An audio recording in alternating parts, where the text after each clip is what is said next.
लिकलाई हाइनखिबगी मतुंगिना मागी सेल लौब लागले मौपा उबदा नुंगाइतबा वाखन थादोक्लगा थारो संगमिना लिकलाइबु हराव हराव कुक्सिली लिकलाइगिदमक खाक्तुना थंबा चाक इंचांग मचिन मौपा चामिनरुसि हाइदुना थारोना लिकलाइबु मागी कादगी चाकसंगदा पुसिनके चरा वामिनबदा लिकलाइना इमुंगसिदा थोक्रिबा थौदो खंगलुदबदगी माकी सेल तमचौना पीगनी हाइबदु पिरक्लबरा हाइना थारोदा हंगलाई मतमसिदा थारो संगमिना हौख्रबा लिकलाइगी थौदोक अमा निंगसिंगजुना वाखंदा लुपलमी थारो संगमिना लिकलाइना चाक चाबदु यंगलगा निंगसिंगलखे नोंगमा लिकलाइना लोकताकता खोयालुबदा खुबोंग कलामुक चावबा पोरोम अमा यावखि लिकलाइना हरावबगा लोइनना थारोदा पोरोम अदु पीरगा हाइरखि इचे तू यंगो तू चाउद्रा मसी इमादु योलनगनु अखोइ सारसि होय हाइगे थारो संगमिना पाउखुम पीरगा मखा तारे होरेल इमा लागा पुरगा चतख्रदि आई खंगदेको नंग हाइना जौ लिकलाई थारो संगबिगी वाहे अदुमक अवैब ओइखि ममा अपानबिना लाक्लगा मोइरांग कैथेलदा लैता लाइरा चरा नोंखननबा योनथोकी मतम मदुदा अपानबिना हाइखि लिकलाई ngasi sing wana base laitre nanggi porom achobasi charagumsi matung thubda charasi isadi maramokpani liklai wa ngangkhide mamada hoi mai hairamdana tumin chatki mahak loktak mapan da famlaga charang amadi imaida tongba longkhajingna amaga tanaduna sanabadu yengduna laiki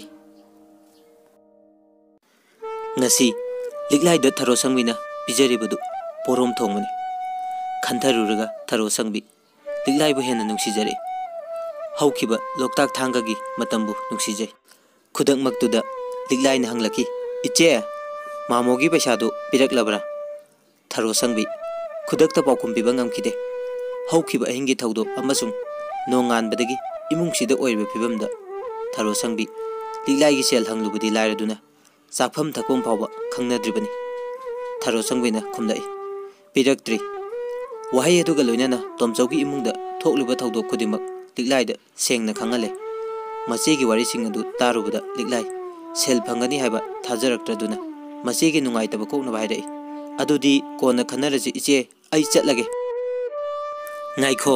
ay amukta hanglukhige tharo sangmina liklaibu khamna dun hairei nang mikut mukta ngayamkho wahe se hairam laga tharo sangbi चटखिदुना इबे थोइदा लिकलाइगी सेनफम अदु हौदोक्लुरे इनेबेमा अखोइ लिलाइ लाए मागी दुबु ngarang dhokriba thodoktu nangsu khanglamaktada tharo sang nakhoisi onthongna bab takhidre saita ibe thoina khol haigalap thakibaduda makha tare nang mamosu leite ai hojik piningai lete nang phanaba haikro ibe thoigi wahai tabada tharo paukhum piramdana thoklaki mahakna liklai gi manak yorpada liklai na hanglai iche pirakpra tharo sangbi khumbadi lairaduna liklai da mamina fawo yenglaktre mache gi mata ubada liklai na khangle sel poraktre haiba khudak aduda liklai na haire iche ai chatle haram laga thokre tharo sangbi hoi mai haidana uyungum leptuna lehawi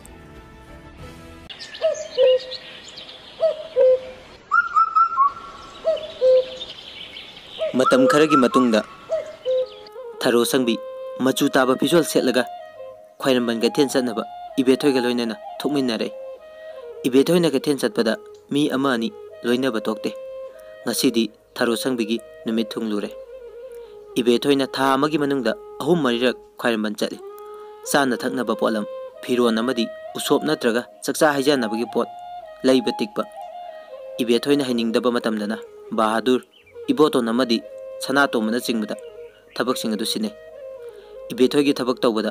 अतोपा सिंगना ख्वाइदेगी चेक्सलिबसी माना याबा अमसुंग यादबा मतांगदनी इबेथोइदी मीना तौबा थबक चिंगनगली पेनगनदे मरम असिदगी पोचै लेरकपदा अपाम पामदा हंदोक हंजिन अमदी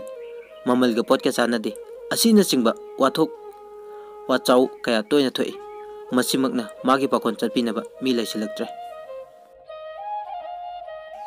ngasiदी इबेथोइ पुकनिंग नुंगाइना थारो संगबी पुरदुना कैथेन थोक्लै इबेथोय तराई तराई लाकप नते मखोयगी नौना लेरुबा Maruti Gypsy तोंगलगा लाखी ड्राइवर इबोतोना थरो संगबी उबदा खल्ली निंगथीजना सेट इंदुना केथोकलबदी थरो संगबी निंगथीजै महाक असि खुंगंगी लायरबा इमुंगदा पोकलमदुना मरायबक इम्फालगी याइफबा इमुंगदा पोक्सरमलबदी ममिंग लेबी निंगोल अमा ओइरमगदबनी इबोतोना थरो संगबीबु लोना यंगजै महाकना इबेथोयगा थरोगा सांगदमनदुना यंगी खेतनै अमना मौ अमना मथोत कारiklibi लेसाबी इबोतोना वारी लाइरिक पाबदा थेंगनखी चही 15 दगिना 30 फावबगी मतमदा नुपीगी ख्वाइदगी फजबा मतमने मदुसु मचा अमा लैरबी लाइरिकी वारोलदा हाइखिबदी नुपी ओइबगी हक्चांग कयासिंगना मपुंग मरै फारकपा इमाई चोनबा तुरेलगी इचेल नत्रगा हाइजिंग फारबा उहैना योमना पानबा उपानगा पांखकनबदी युम पालबी निंगोलतना ओइबा ngami matam asida nupina fajabagi kham thengba matamni mathot karaklingi ningol singi matamdadi pomsa nabi lairangumani mapung phaba masagi ningthiba uthok saba ngamde asina singba ibotona pakhiba lairiki warolda lale hainingki maramdi ngasi mahakna uriba ibethoi chahi 30 dagi kharadang helabi adu oidunasu mayumda nungaya phabi oina angang amagum kethok moktokna lairabi masabu leitengjaba nokthoknaba honabada sel tingba pamudabi ibethoiga mapok ngaidagi kejanaba upai lejadrabi tharo sangbiga yengnabada yumbalabi amadi pandabi oibagi hakchang kayata khetnaba khudam kharadang natana tharo sangbina ningthibe heli khwairaman kaithen dukan marakta gari khamnamlaga ibethoina tharo sangbi puduna dukan mathang mathang changlei apamba pot khanbada dukan masing yamla marak asida दुकान कारक लंबी मताइदा मयांग सेनिबा मतै मनाव Yong अनि खक खोंग्राव फुरित अमोमदुना Scott सेटपिरगा जगोय सालिबदु thorough संगमिना दुकान दगी येंगथोरपदा उरुरे पुंसीदा अहानबा उबा कुमै ओइरुबना thorough संगबी इबेथोइना अपामबा खलिबा फिरोन अदुदा येंगलुद्रे Yong जगोयदा पुनिंग थुमलुरे खुदक अदुदा इबेथोइना थरोदा हंगलै सिबु अइंगोंदा पक्चगद्रने thorough इने बेमना पामलगा लोइरे पक्पगिदी कैसु गाइदेदा मसी अंगांगसिदी पोत खनबा हिखिद्रे इबेथोइना थरोगी पाउखुमदा पेंदबा फोंदोलकी महाक अमुक हन्ना थरोदा तानरखिद्रे माना पांबा खल खलगा लैनिंगबा लैरे पोचिंगदु पुरगा गारीदा थरो संगबिबु लैहले इबेथोइना बहादुर पुरगा कैथेल पोलक चंखरे जिप्सी गारी मनुंगदा ड्राइवर इबोतोन अमसुंग थरो संगबी मखोय अनिदा ngairabada थरो संगबिदी कैथेनगी मियाम येंगली मखल सुरबा मयोय जाति कयागी फिजेट खेनबा ममोंग मतौ अमसुंग मखोयगी टॉप टॉप सक्तमने येंगदुना मतम लेलिबि थरो संगबिदा तंजा फंगलदुना इबोतोना हंगलै थरो इचिनिनाव कयानो इबोतोना हंगनिंगलिबदी मसी नते थमोयनुंगदा निंगजबा यावानी अदुबु हाइदोकलमदाइदा इबोतोना फोंतोपा ngamkhide ओना तैनबा वाहि जिनबानदगी थोकी इचिनिनाव कया सुबगे अनि दनी अहल मंदी हंदक्ति थरो संगबी खुमलखिद्रे इबोतोन मखा तारे इचिनिनाव अनिदी नुपारा नुपी ngaktaro थरो नुपानी इपा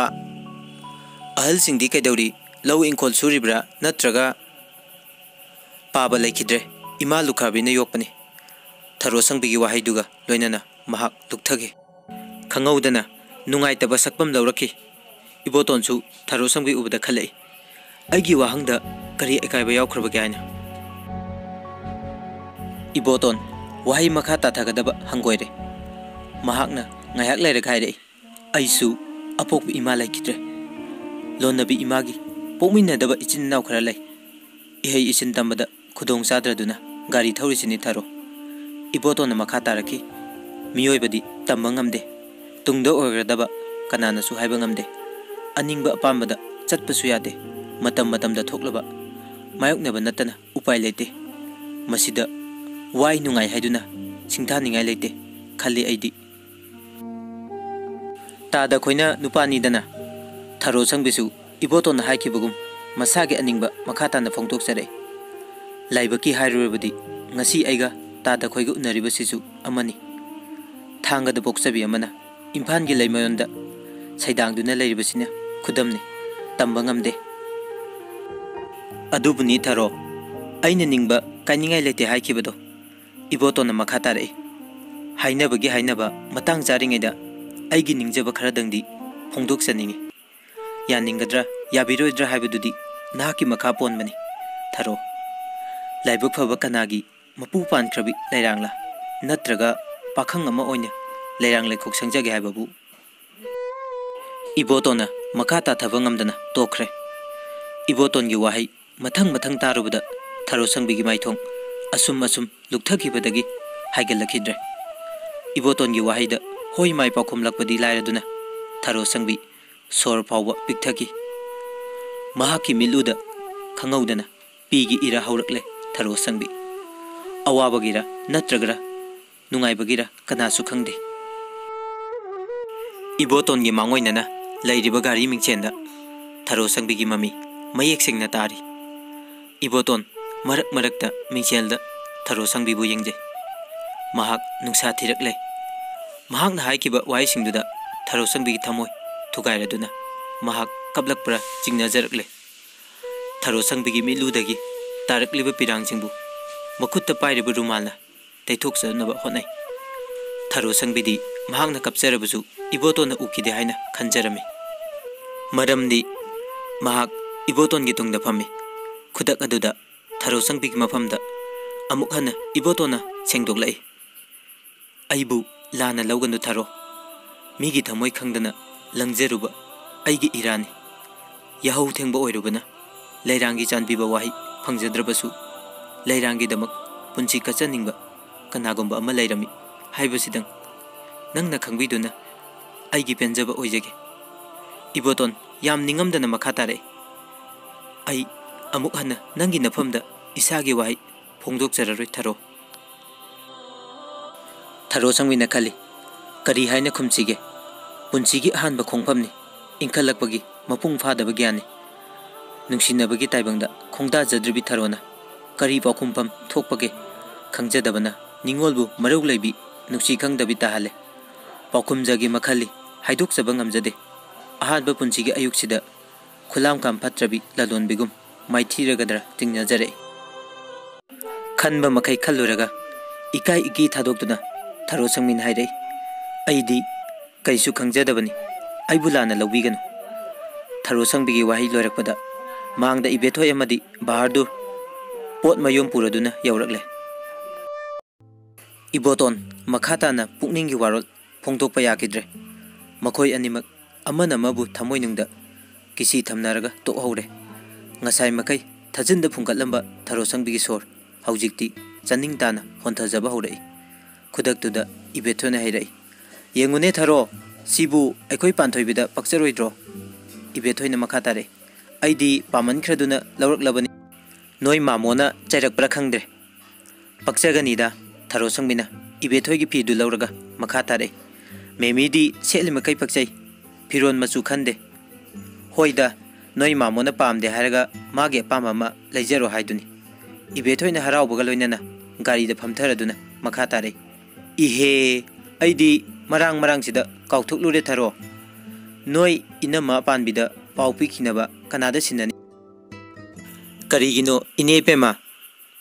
नंग खंगद्रिबरा लाक्लिबा कालेनगी हुमनी पानबदा पानथोइबिगी मना हुतकदुसिदी इबेथोइना मखा तारे मांगजौनना इनमदा खंगनगी दबा याब्रो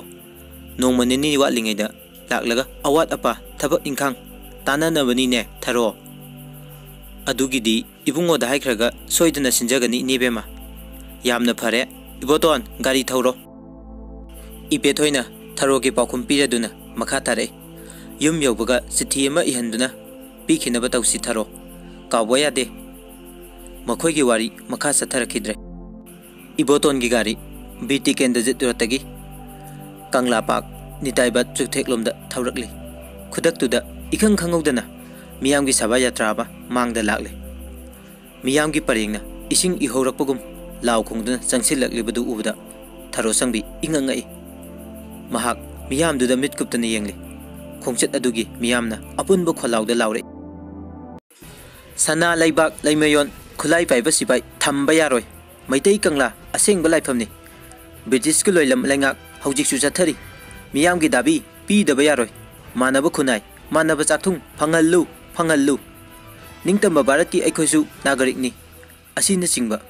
खोलाउसिंग लाउदुना लाई लंबी थिंग्रे गाड़ी लांथोप याद्रे मियामना लाउरिबदु थरो संगबी बाप तादे वाखन्ना लांबा फंगदे थरो संगबीने यंगजे नुपा चा कयागी मांग थाना मैतै नुपी चामा चामाना लमजिंग लगली मखोगी खुत्ता असांगबा वाई इबा फिसांग अपिकपा चेगी चेबांग मचू मचू की फिराल कया पाइरी थरोना खली कयादा थौना लेख्रबी Meitei Imangi ममोमसिंगनो अरैबा थौना पुथोक्तुना लाउरिबा नुपासिंगसे Manipur Imangi मपारी ngaktani मखोइने लाउरिबा खोलावदु आत्र खंगजद्रबसु मखोइने उलिबा थौना उबदा thorough संगबीगी थमोइदा थागतचरी अदुबु महाकी वाखलगी तायोनबदा नाकंदा फमलिबी इबेथोइना सोनथांगना हाइरई कयादा तनखिद्रबनो मथौ सुगेदि हाइद्रदुना नुंसा मरकसिदा मखनाउ तत्पा मकै लाउरिसे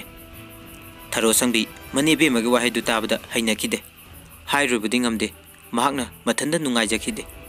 miyamgi natraga makhoigi khongchat adugi maramda tharo sangbi karigumba amata khangjade dum oinamak ihawdudi taraiba nate haiba mahak khanthaba ngamkhide ibethoina muksu hairei makhoina lauraga lebak irang thokba hele khara leiraga ban khara leiraga strike khangba ngamdre lebak se laihaidre ibethoina muksu makha tarai police थोरागा फुदरबदी मीगी मरिल खंगदबनी अदुददी चेनगनीने सिबकीबनीना इतैबेमा निताइबा चुटेक्सी लांथोखिद्रबदी चटपा यारारोय इबोतोना इबेथोगी पाउखुम पिरदुना मखा मुक्तारे थौसी हारगना मोयरांखोमलोमदा कोइरगा कैसामथोंलोमदा चटकदबा मंगाइरे सक्सिंगसी येंगदुना सुम ngaidau saru phare thौरो इबेथोगी याथंग अकनबा ताबदा तंगाइ फदन इबोतोन गाड़ी थौगले कन्ना थौबदी मियामना करी हारकतगी चिंगनदुना इबोतोन गाड़ी तपना थौई मियामगी परेंग लोइबा नाइदे गवर्नर की मपादगी लेंगकपना post office हेंदोक्तुना secretariat office Mopa यौरी थरो संगबी गाड़ी मनुंगदगी नाग येता लैख्रिबा दालान ऑफिस अमसुंग स्कूल कॉलेज पुनमक मिट पेन येंगजबा फंगले पुरगी लैमयोन इम्फाल शहर की मरु इबा मफमसिंग उबदा थरोना बहादुर दा हंगी बहादुर असिदगी मथोल मरी वांगबा दलानसी करिनो आदगी मसा यामना नानबसिना करी हाइदुइनो सिपाहिना ngaklibasina करी कौई बहादुर खंगबोय खंगदबोय थरोना हंगलिबदु खुदोम मिथिनदुना ताई अचुंबददी थोइदोक्ते लाना ताकलकपददी ममांगदा फमलिबा इबोतोना नोंगनिंग लै महाकना मखोइगी अरानबदु सुमथोकलादुना हाइरै मसिदी बहादुर टेलीफोन एक्सचेंज ऑफिस नि इबोतन की वाही ताबदा बहादुर अमदी थरो संगबी इकायरेदुना मखा तारखिद्रे गाड़ीना असुम चेंथरकपदा उरई इम्फाल शहरगी याइफनुंगाई कयागी नोंदोल पकलबा दलानसिंग मरक मरकता पुकनिंग नुंसिनिंगाई ओरबा मौसागी मल्लबा खांपोक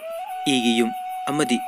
मची मचीदा बोरा मचेत फक सेगाइबना खाजिनबा मफम कया खेनबसिंग उबदा थरो संगबी मथंतगी थमोइदा वाहंग कया थुकलाई नंबल तुरेंगी लेंगम सांगम दब इचे लेपलंबा उबदा थरो संगबी पेनखिदे महाक खोंजेल थोक्तना हंजे नंबल तुरेंदा असीरा इमा नंगी चावखलबा इम्फाल शहर थरो संगबिना नुंसा थिरै तामहौरबा मरमदम लोकताकी सक्तमसु होंगलमगद्रा अचेनबा गाड़ीना युम यौरपदा मांगकी थरोगी वाखल अनौबा वाखन सिनकी मतमसिदा निंगसिंगलकी इबोतोन की वाइसिंग ngасai कैथेल मयाई गाड़ी मनुंगदा हाइनाकिबा मथंग मथंग थरोगी नाकोंगदा नहौनना तारी नहौनना उदै मतमदुदा कयागी मतिक सोंतकिबा हाइजनिंगबा खुमजनिंगबा वाही अमा फावबा मफुंग फाना खुमदोक्सबा ngamहौदबा हौजिक्तदा निंगमलक्ति थरो खंजरई सोनख्रेदा नुपी मचा ओइबिगी मपोक कदाइदा मांखी वाखल थौना करिमता खंगौदे असीरा नुंसीबगी मयाई हाइबदो पुंसीगी अहानबा अयुक्ता संदोकलंबा थरो संगबिगी वाखल लैचिलना तपना तपना पाथरकली अदुबु खलई थरो इबोतोन करंबा मीनो